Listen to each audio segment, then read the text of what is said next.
KP. Anbazhagan அவர்களே,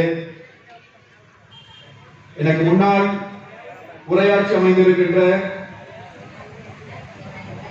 கழக விவசாய பிரிவினுடைய தலைவர், தருமபுரி ஆவின் பெருந்தலைவர், போற்றுதலுக்கும் மரியாதைக்கும் உரிய அண்ணன் டி.ஆர். அன்பழகன் அவர்களே, பாப்பிரெட்டிப்பட்டியினுடைய போற்றுதலுக்குரிய சட்டமன்ற உறுப்பினர், மரியாதைக்குரிய அண்ணன் கோவிந்தசாமி அவர்களே, அரூர் சட்டமன்ற தொகுதியினுடைய மாண்புமிகு சட்டமன்ற உறுப்பினர், போற்றுதலுக்குரிய அண்ணன் வி. சம்பத்குமார் அவர்களே, மாவட்ட அம்மா பேரவை செயலாளர், மரியாதைக்குரிய அண்ணன் எஸ்.ஆர். வெற்றிவேல் அவர்களே, எனக்காக நேரத்தை அளித்து உண்மையிலேயே வெகு தூரம் பயணித்து வந்திருந்தாலும் பெருந்தன்மையோடு நேரத்தின் அருமை கருதி நிறைய செய்திகளை சொல்ல முடிந்தாலும் கூட நேரத்திற்காக சுருக்கமாக பேசி அமைந்திருக்கின்ற போற்றுதலுக்குரிய நம்முடைய முன்னத்தி தலைமை கழக பேச்சாளர் அண்ணன் கோவை அழகு அவர்களே,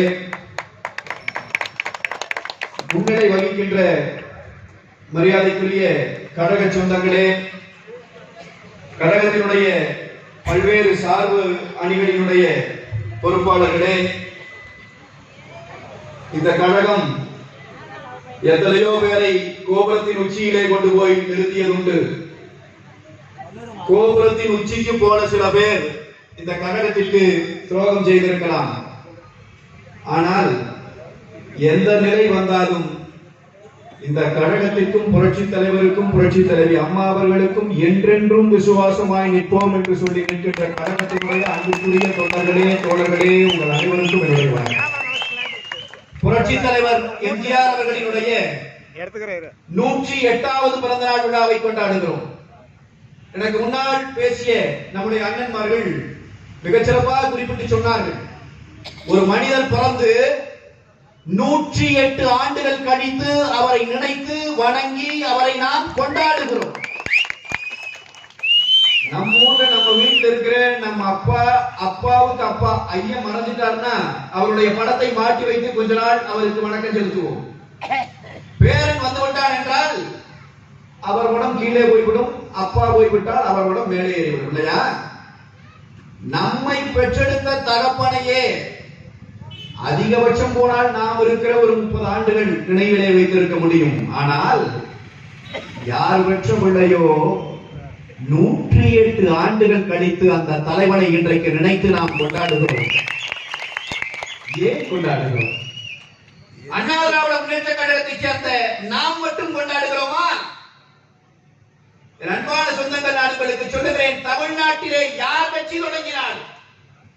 மரியாதைக்குரிய கேப்டன் விஜயகாந்த் அவர்கள் கட்சி தொடங்கினார்.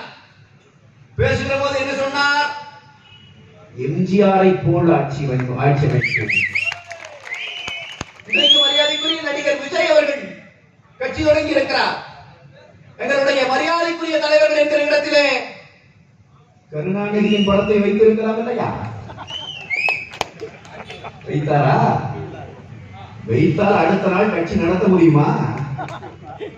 அவரும் சொன்னார், தெய்வம் நிகராக இருக்கிற புரட்சி தலைவர் எங்களுக்கு பாதுகாட்டுகிற வழிகாட்டிகள். யாரெல்லாமோ கட்சி தொடங்குகிறார்கள், எல்லாரும் என்ன சொல்லுகிறார்கள்? காமராஜரை போல் ஆட்சி அமைப்போம், புரட்சி தலைவர் எம்ஜிஆரை போல் ஆட்சி அமைப்போம். மறந்தும் கூட கருணாநிதியின் மகன் கூட சொல்வதில்லை கருணாநிதி போல ஆட்சி செய்வோம் என்று. ஏனென்றால் கருணாநிதி போல் ஆட்சி செய்வோம் என்று சொன்னால் ஆட்சிக்கு வர முடியாது. அப்புறம் மக்கள் ஓட்டு போட மாட்டாங்க, கட்சி காணாம போயிடும். மக்கள் இந்த முறை 21லேயே திமுகவுக்கு வாக்களித்ததற்கு காரணம் கருணாநிதி இல்லை, இவர்கள் திருந்தி இருந்தாலும் திருந்தி இருப்பார்கள் என்று நினைத்து போட்டார். இப்பொழுது புரிந்து கொண்டார், கருணாநிதியே பரவாயில்லை என்று சொல்லுகிறார்களுக்கு ஒரு கவர்மெண்ட் நடந்து கொண்டிருக்கிறது. ஏன் புரட்சி தலைவர் எம்ஜிஆர் அவர்களை நாம் கொண்டாடுகிறோம்? அன்பு சொந்தங்கள், நான் உங்களுக்கு சொல்லுகிறேன், அண்ணா திராவிட முன்னேற்ற கழகத்தை சார்ந்தவர்கள் இந்த 3 வண்ணங்களை சுமந்து நிற்கிற நம்முடைய கொடியை துண்டாக போட்டுக்கொண்டு தெருவிலே நடக்கிறவர்கள், கழக வேட்டி கட்டி கொண்டு நடக்கிறவர்கள், கழக கொடியோடு இருக்கிற சேலை உடுத்திக் கொண்டு நடக்கிற நம்முடைய சகோதரிகள் நெஞ்சை நிமிர்த்தி திமிரோடு தெருவில் நடவோட வேண்டும். ஏன் தெரியுமா? உலகம் முழுவதும் ஒரு தலைவனை தமிழர்கள் கொண்டாடுகிறார்கள் என்று சொன்னால் யாழ்ப்பாணத்திலே புரட்சித் தலைவர் எம்ஜிஆர் அவர்களுக்கு சிலை உண்டு. சென்னை தாண்டினால் கருணாநிதியை கண்டுகொண்ட ஆளில்லை. நான் உலகத்திலே ஒரு 33 நாடுகளுக்கு பயணித்திருக்கிறேன். பயணித்த இடங்களிலெல்லாம் தமிழர்களினுடைய வீடுகளிலே தங்கி இருக்கிறேன். நான் உங்களுக்கு சொல்லுகிறேன், சத்தியம் செய்து சொல்லுகிறேன், இதை ஒருவேளை காணொலியாக பார்த்தால் அந்த தமிழர்களும் மகிழ்ச்சி அடைவார்கள். ஈழத்திலே இருந்து தமிழீழத்திலே இருந்து போன தமிழர்களினுடைய வீடுகளில் தமிழ்நாட்டைச் சேர்ந்த ஒரு தலைவனின் படம் இருக்கிறது என்று சொன்னால் அந்த சிறப்பிற்குரிய ஒரே தலைவன் புரட்சி தலைவர் எம்ஜிஆர் என்பதை எண்ணி எண்ணி பெருமிதமடைகிறேன். வேற யாரும் கிடையாது. உலகம் ஏற்றுக்கொண்டு விட்டது. அப்படி என்னதான் செஞ்சாரு? நம்ம இப்பவுமே நம்முடைய பேச்சு எல்லா பேச்சாளர்களுமே நாம் தொடங்குகிற போது சொல்லுகிறோம் இல்லையா, சாதனை நாயகன் என்ன சாதனை செய்தார்? சத்துணவு தந்த சரித்திர நாயகன். ஏன் தெரியுமா? இன்றைக்கு போராட்டம் இல்லை. அரிசிச்சோரை பார்ப்பதே அரிதாக இருந்த காலகட்டத்தில் குழந்தைகள் பள்ளிக்கூடம் வர வேண்டும், குழந்தைகள் பள்ளிக்கூடம் வர வேண்டும் என்றால் பசியோடு இருக்கிற பிள்ளை எப்படி படிப்பான்? பசியோடு இருக்கிற பிள்ளையின் பசியை முதலில் ஆற்று, பிறகு அவனுக்கு கல்வி கொடு, அப்பொழுதுதான் அந்த பிள்ளை படிப்பான் என்கிற சிந்தனை யாருக்கு வரும் தெரியுமா?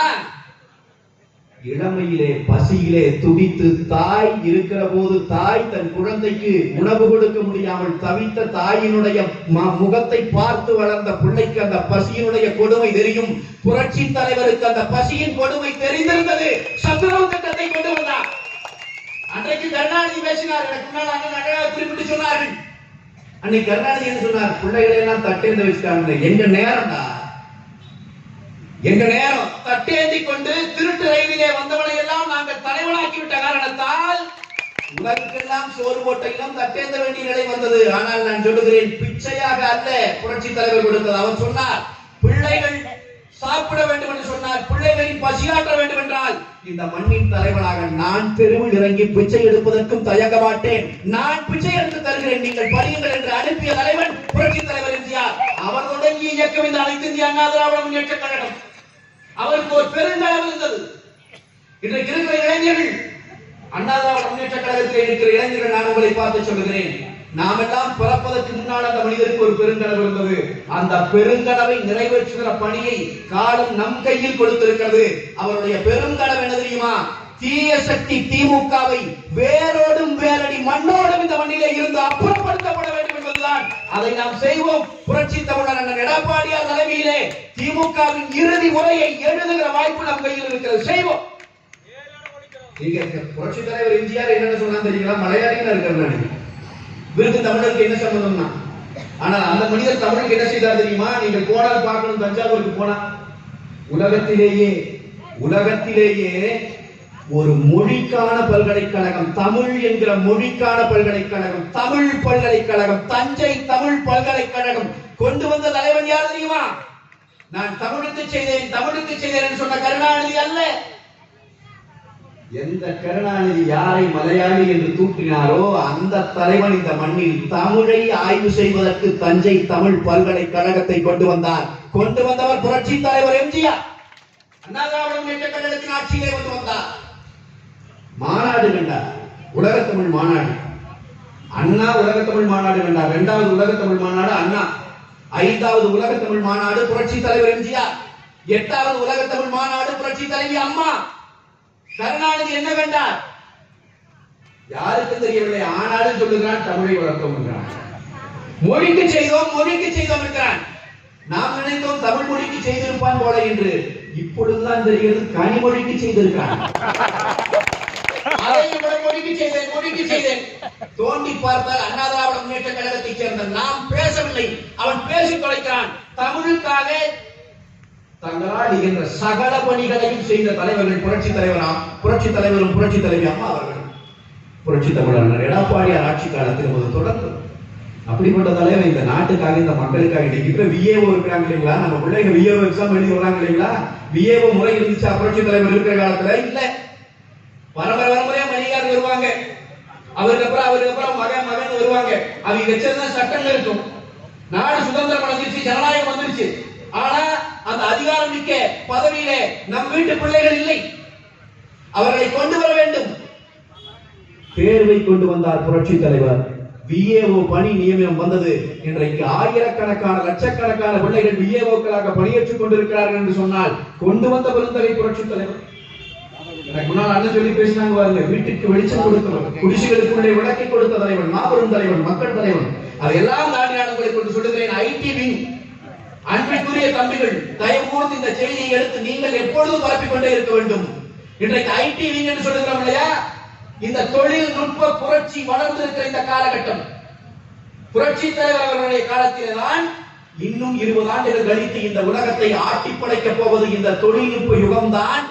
இந்த யுகத்திற்கு நம் பிள்ளைகளை தயார் செய்ய வேண்டும் என்று சொல்லி அண்ணா பல்கலைக்கழகம் என்கிற தொழில்நுட்ப பல்கலைக்கழகம் நாடு முழுவதும் தொழிற்கல்வி. இன்னைக்கு நம்ம பிள்ளைங்க ஆயிரக்கணக்கான பிள்ளைங்க என்ஜினியரிங் படிச்சுட்டு இந்த உலக பந்தின் எல்லா மூலையிலும் வாழ்கிறான் என்று சொன்னால் விதை ஓட்ட தலைவன் புரட்சி தலைவர் எம்ஜிஆர். நம்முடைய இயக்கம் அனைத்து இந்திய அண்ணா திராவிட முன்னேற்ற கழகம் புரட்சி தலைவர் காலத்துல தான் வந்துச்சு. அதுல ஐடி படிச்சுட்டு தானே எங்க பிள்ளைங்க இன்னைக்கு ஐடி வேலை செய்யறாங்க. இதுல ஐடி படிச்சுட்டு எங்களை எதிர்த்து எழுதுறானே திமுக இருக்கிற ஐடிவிக்கு சேர்ந்தவன். என்ன செய்வது? கருணாநிதியினுடைய வீடு கடலிலே மூழ்கி போன போது அதை மீட்டு கொடுத்த தலைவன் புரட்சி தலைவன். அது கருணாநிதி மறைந்த பிறகு காலமெல்லாம் எதிர்த்த அரசியல் தலைவனாக இருந்தாலும் அவரை புதைப்பதற்கு இடம் கொடுங்கள் என்று அவருடைய மகன் அன்றைக்கு வந்து கெஞ்சி கொண்டு கைகூப்பி நின்ற நேரத்திலே போய்த்தொலை என்று சொன்னவர் புரட்சி தமிழர் எடப்பாடியார். என்ன செய்வது? நாங்கள் கொடுத்து கொடுத்தே வழங்கிவிட்டோம். ஆனால் நீ வாங்கி தின்று விட்டு எங்களை ஏளன பேசியே வழங்கிவிட்டாய். போய்த்தொலை. மாண்புமிக்க மனிதர்கள் நாங்கள் அப்படியே இருந்து விடுகிறோம். எங்கள் மாண்பை குறைக்க மாட்டோம். இன்றைக்கு ஆட்சி நடத்துகிறார் கருணாநிதியினுடைய மகன் ஆட்சி நடத்துகிறார். எனக்கு முன்னால் அண்ணன் சொன்னார், அங்கே கூட ஒரு சகோதரர் சத்தம் போட்டு இருந்தாருப்பா, இந்த பொங்கலுக்கு எனக்கு ஒரு மகிழ்ச்சி இல்லைங்களா, 33 லட்சம் பேர் பொங்கல் பரிசு வாங்கல அப்படின்னு செய்தி. வேணாம்டா, நான் என்ன கொடுத்தாதான் வாங்குவோம், நீங்க ஒண்ணுமே கொடுக்கலையே, அப்புறம் வேணான்ட்டு இவன் இந்த ஆண்டு பணம் தரவில்லை. 2 ஆண்டுக்கு முன்னால் போன ஆண்டும் பொங்கல் பரிசு கொடுத்தான். நினைவிருக்கிறதா உங்களுக்கு? மறக்க முடியுமா? சாகர வரை, மண்ணுக்குள் போகிற நாள் வரை அந்த பொங்கல் பரிசை மறக்க முடியுமா? வெள்ளம்னா நம்ம ஊர்ல நம்ம வெள்ளம் பார்த்தது இல்லைங்களா? கட்டியா இருக்கும் இல்லைங்களா? வெள்ளத்தை கையிலே பிடித்தால் ஒழுகி கீழே ஓடி வருகிறாங்க. இப்படி இருக்கிறதே வெள்ளம், இதை கொடுக்கிறாய மக்கள் கையிலே என்று கேட்டால், தொலைக்காட்சியில் விவாதத்தில் உட்கார்ந்துக்கிறோம். எங்க விவாதத்துல ஒரு ஆள் வந்து சொல்றாரு, அவர் படிச்ச வக்கீல் திமுக காரர் சொல்றாரு, வெள்ளம்னா ஒழுங்குதான் செய்யும், வெள்ளத்தோட மெல்டிங் பாயிண்ட் தெரியுமா? நானே இயற்பியல் பேராசிரியர், நான் என்ஜினியர்களுக்கு எல்லாம் மெல்டிங் பாயிண்ட் சொல்லி தரேன். எனக்கும் வெள்ளத்துக்கெல்லாம் மெல்டிங் பாயிண்ட் தெரியாது. பொய் பேசுவது என்று வந்துவிட்டால் திமுக காரனை மிஞ்ச ஆள் இல்லை. நான் இன்றைக்கு கேட்கிறேன், அண்ணா திராவிட முன்னேற்ற கழக ஆட்சி இருந்த போது, புரட்சி தமிழர் எடப்பாடியார் அவர்களின் ஆட்சி இருந்த போது 2500 ரூபாய் பொங்கல் பண்டிகை கொண்டாடுவதற்கு கொடுத்தார். கொடுத்தவர் ஒரு உத்தரவை சேர்த்தே போட்டார். என்ன தெரியுமா போட்டார்? அந்த 2500 ரூபாயை கொடுக்கிற போது அதை கவருக்குள் வைத்து கொடுக்க கூடாது. அது கவருக்குள்ள வச்சா கூட படிக்க தெரியாத சாதாரண ஏழை குடும்பத்திலே இருந்து போற நம்முடைய சகோதரிகளை யாராவது ஒரு அதிகாரி ஏமாற்றிவிட வாய்ப்பு இருக்கிறது. அதனால் 5 நோட்டு கண்ணுக்கு தெரிகிற மாதிரி வச்சு 500 நோட்டு 2500 கையில கொடுக்கணும்னு சொன்னா கொடுத்தாங்க, வாங்கிடும். உண்மையா இல்லையா? அன்னைக்கு ஸ்டாலின் என்ன சொன்னார்? 2500 பத்தாதுங்க, 5000 கொடுக்கணும், அதனால ஒரு 1500 கொடுத்துருங்க. ஏன்மா 5000 2500 கொடுத்தாச்சுன்னா பாக்கி எத்தனை? ஆனா ஸ்டாலின் என்ன சொன்னார்? 1000. இந்த தற்குறி எல்லாம் தமிழ்நாட்டின் முதலமைச்சரான காரணத்தால் நாம் தெரு தெருவாக கட்ட வேண்டியது. ஆனால் அன்றைக்கு ஸ்டாலின் சொன்னது சரியான, நாம் தான் தவறாக புரிந்து கொண்டோம். அவர் என்ன சொன்னார் என்றால், 2500 ரூபாய் கொடுத்துட்டீங்க, 5000 ரூபாய் கொடுக்கணும், இன்னொரு 1500 கொடுத்துருங்க. நாம நினைச்சோம் ஸ்டாலின் கணக்கு தெரியல. அது அப்படி அல்ல. திமுக காரன் 5000 கொடுக்கலாம் என்று முடிவு செய்தால் 4000 கொடுப்பான், 1000 வைத்துக் கொள்வான். அந்த கணக்கு தான் ஸ்டாலின் சொன்ன கணக்கு. அவர்கள் கணக்கு சரியாகத்தான் இருக்கிறார்கள். நான் இன்றைக்கு கேட்கிறேன், 5000 ரூபாய் கொடுக்க வேண்டும். அட பாவிகளே, 50 ரூபாய் காசை கொடுக்க முடியலையா? வெறும் 50 ரூபாய் கொடுக்க முடியலையா? ஒரு 100 ரூபாய் காசை நீங்க ஏன் காசு இல்லைங்க? காசு இல்லைன்னா கலைஞர் பேர்ல பூங்கா கட்டுறது எங்கிருந்து வந்துச்சு காசு? சென்னையில மக்கள் பயன்படுத்துகிற சாலையை நிறுத்தி கார் ரேஸ் நடத்துகிறார் முதலமைச்சரினுடைய மகன், துணை முதலமைச்சர். எங்க இருந்து வந்து காசு? பட்டியல் நிறைய போகும் சொன்னோம்னா அத்தனை செய்யறான். ஆனா ஏன் மக்களுக்கு கொடுக்கல? அன்பான மக்கள், நீங்க யோசிச்சு பாருங்க. நாம ஏதோ அரசியலுக்காக பேசணும்னு நினைக்காதீங்க. அண்ணாதிமுக அரசியலுக்கு பேசுறது இல்ல, சத்தியம் சொல்லிட்டு போறேன். நான் உங்களுக்கு புரட்சி தமிழர் எடப்பாடியார் ஆட்சி இவன் தேடி வச்சினான், திட்டம் வச்சினான். நான் சொல்லுகிறேன், படித்த இளைஞர்கள் இருக்கிறீர்கள், இளைஞரத்தை தேடி எடுங்கள். புரட்சி தமிழர் எடப்பாடியார் ஆட்சியிலே 4.5 ஆண்டுகளிலே 13 மருத்துவக் கல்லூரிகளை தமிழ்நாட்டிற்கு கொண்டு வந்தார். 13 மருத்துவக் கல்லூரிகள். இந்தியா விடுதலை அடைந்த நிலையில் இருந்து அண்ணன் ஆட்சி நடந்த காலம் வரை எந்த முதலமைச்சரும் ஒரு ஆட்சி காலத்தில் 13 மருத்துவக் கல்லூரிகளை பெற்றதாக வரலாறு இல்லை. முதலில் சாதித்தவர் புரட்சி தமிழர் எடப்பாடியார். நான் கேட்கிறேன், திமுகவை சேர்ந்த நண்பர்கள் கண்டிப்பா இந்த எங்காவது சந்துக்குள்ள கூட்டம் கேட்டிருப்பீங்க, தெரியும். எங்களை விட அதிகமா நீங்க தான் விரும்புறீங்க திமுக ஆட்சி போகணும்னு, அதுவும் எங்களுக்கு தெரியும்.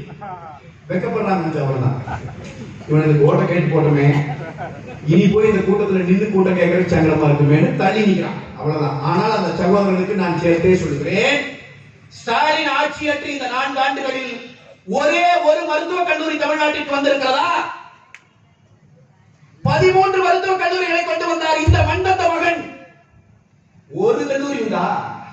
6 சட்டக் கல்லூரிகள். புரட்சி தமிழர் எடப்பாடியார் ஆட்சியில் 6 சட்டக் கல்லூரிகள். ஸ்டாலின் ஆட்சியில் ஒரு கல்லூரி இருந்தா இந்த இடத்துல நீ மேடை போட்டு பேச, எங்களுக்கு பதில் சொல்லு. உண்டா? எதுவுமே இல்லை. மக்கள் நல திட்டம் சொல்லப்படுகிற எந்த திட்டமும் இல்லை. சட்டம் ஒழுங்கு லட்சணம் இந்த நாட்டில் சந்தி சிரிக்கிறது. இனி நாம என்ன செய்யணும்னா, மக்கள் அடுத்த கட்டமா தெருவிட கண்டெடுத்துட்டு களத்துல இருக்கிற நிலைமை பண்ணிட்டாங்க. ஏன் தெரியுங்களா? மக்களை பாதுகாக்க வேண்டிய இடத்திலே யார் இருக்கிறார்? அரசு இருக்கிறது. பெண்களுக்கு பாதுகாப்பு இல்லைன்னு சொல்றோம். இன்னைக்கு காலையில எங்க அம்மா நான் உங்களுக்கு சொல்ற செய்தி, பெண்கள் கழுத்துல செயின் போட்டு இருந்தா அறுத்து அறுத்து ஓடிட்டு இருந்தா இல்லைங்களா? ஸ்டாலின் ஆட்சி வந்ததுல இருந்து எங்க பார்த்தாலும் இந்த சங்கிலிகளை பறித்துக் கொண்டிருந்தான். இன்றைக்கு காலையில் சென்னையில் காவல்துறை பெண் அதிகாரியின் கழுத்தில் இருந்தே செயினை பறித்து போய்விட்டான். இனி மீதம் இருப்பது தமிழ்நாட்டில் இருக்கிற பெண் அமைச்சர்கள் மட்டும்தான். அவர்களிடம் நெருங்கி போக மாட்டான். ஏனென்றால் திமுக காரர்கள் எவன் பறிக்க போகிறானோ அவனிடம் இருந்தே பறித்து விடுகிற ஆற்றல் படைத்தவர்கள், எனவே போக மாட்டான். கணக்கு பார்த்தால் போலீஸ் அதிகாரி வரை யாருக்கும் நாட்டில் பாதுகாப்பு உண்மையா இல்லையா? ஒரு டிஎஸ்பி, பெண் டிஎஸ்பி சாதாரண கான்ஸ்டபிள் அல்ல, எஸ்ஐ அல்ல, இன்ஸ்பெக்டர் அல்ல, டிஎஸ்பி. அவர் பாதுகாப்பு பணியில் நிற்கிறார், யூனிஃபார்மோடு நிற்கிறார். ஒரு கூட்டம் ஊர்வலமாக நடந்து வருகிறார். அந்த பெண் அதிகாரி போகக்கூடாது என்று தடுக்கிறார். தடுத்த அதிகாரியின் மீது கை வைக்கிற திமிர் இன்றைக்கு தமிழ்நாட்டில் வருகிறது.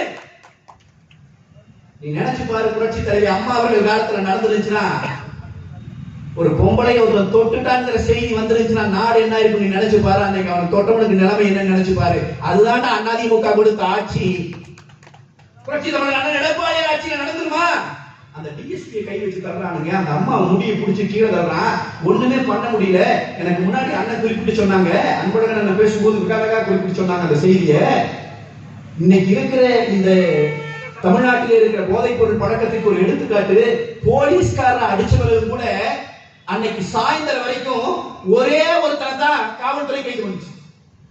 அன்னைக்கு மாலையே புரட்சி தமிழர் எடப்பாடியார் நம்முடைய பொதுச் செயலாளர் அறிக்கை விடுகிறார், பெண் காவல்துறை அதிகாரிக்கே பாதுகாப்பு இல்லை என்றால் தமிழ்நாடு முழுவதும் ஸ்தம்பிக்க வைத்து விடுவோம், அண்ணா திராவிட முன்னேற்ற கழகம் களமிறங்கி போராடும் என்று அறிவித்தார். சொன்ன பிறகு அடுத்த நாள் 6 பேரை கைது செய்து விட்டேன் என்றார். ஏன் நீ முந்தைய நாள் கைது செய்யவில்லை? ஏன் செய்யவில்லை தெரியுமா? கைது செய்திருந்தால் அவனை நீங்கள் உடனடியாக மருத்துவமனைக்கு கொண்டு போய் அவன் உடல் பரிசோதனை செய்ய வேண்டும். உடல் பரிசோதனை செய்திருந்தால் அவன் கஞ்சா போட்டது தெரிஞ்சிருக்கும். ரிப்போர்ட்ல வந்துருச்சுன்னா சட்டமன்றத்தில் நம்முடைய சட்டமன்ற உறுப்பினர்கள் கேள்வி எழுப்புகிற போது பதில் சொல்ல முடியாது. அதனால அவனை வச்சிருந்து அடுத்த நாள் சாயந்தரம் வரைக்கும் விட்டு அடுத்த நாள் சாயந்தரம் கைது பண்றான். நான் உங்களை பார்த்து கேட்கிறேன், தமிழ்நாட்டில் இன்னைக்கு கஞ்சா புழக்கம் அதிகமா இருக்கா இல்லையா? தமிழ்நாட்டில் கஞ்சா இல்லாத தெரு இன்னைக்கு இருக்கா? இது தெரியாம, இந்த அரசாங்கத்துக்கு தெரியாம நடக்கலாம் இந்த கஞ்சா வியாபாரம். நான் சொல்லுகிறேன், திமுக காரனே நேரடியாக கஞ்சா விற்பனையில் ஈடுபடுகிறான். மறுத்தால் ஸ்டாலின் வாய் வளர்ந்திருந்து பேசுங்கள், நாங்கள் ஆதாரத்தை கொடுக்கிறோம். நம்முடைய பகுதி செயலாளர், அண்ணா திராவிட முன்னேற்ற கழகத்தின் பகுதி செயலாளர், சேலத்தை சேர்ந்தவர், 60 வயதானவர், திமுகவை சேர்ந்த கவுன்சிலர், அவருடைய கணவர் கஞ்சா விற்பனை செய்கிறார் என்று சொல்லி அவர் போய் காவல் நிலையத்தில் புகார் கொடுக்கிறார். அந்த புகார் கொடுக்கப்பட்ட பிறகு கூலிப்படையை வைத்து 60 வயதான நமது பகுதி கழக செயலாளரை வெட்டி படுகொலை செய்தான். 6 மாசம் ஆச்சு. நீ